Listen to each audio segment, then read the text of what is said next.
ஒரு இளைஞன் ஒருவன் ஒரு கம்ப்யூட்டர் நிறுவனத்திற்கு தரை துடைக்கும் பணிக்காக கேட்டு சென்றான். அப்பொழுது அவர்கள் தரையை துடைத்து காட்டு என்று கூறினர்.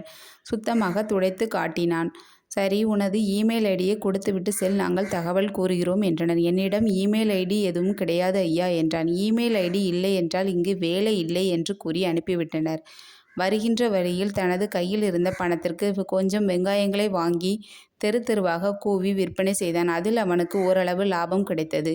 இப்படியே தொடர்ந்து செய்தான். நாளடைவில் அவன் பெரிய வெங்காய வியாபாரியாக மாறினான்.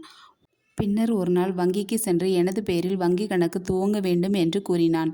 உங்களது இமெயில் ஐடியை எழுதி கொடுங்கள், நாங்கள் வங்கி கணக்கை துவங்கி தருகிறோம் என்று கூறினார்கள். எனக்கு இமெயில் ஐடி எதுவும் கிடையாது என்று கூறினான். இமெயில் ஐடி எதுவுமே இல்லாமலே நீங்கள் இந்த அளவுக்கு வளர்ச்சி அடைந்திருக்கிறீர்களே.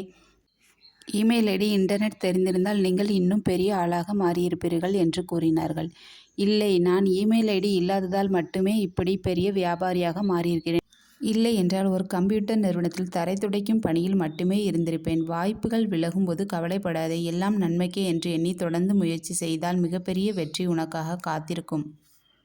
என்னுடைய கதைகள் பக்கம் பிடித்திருந்தால் அனைவரும் சப்ஸ்கிரைப் பண்ணுங்க. நன்றி.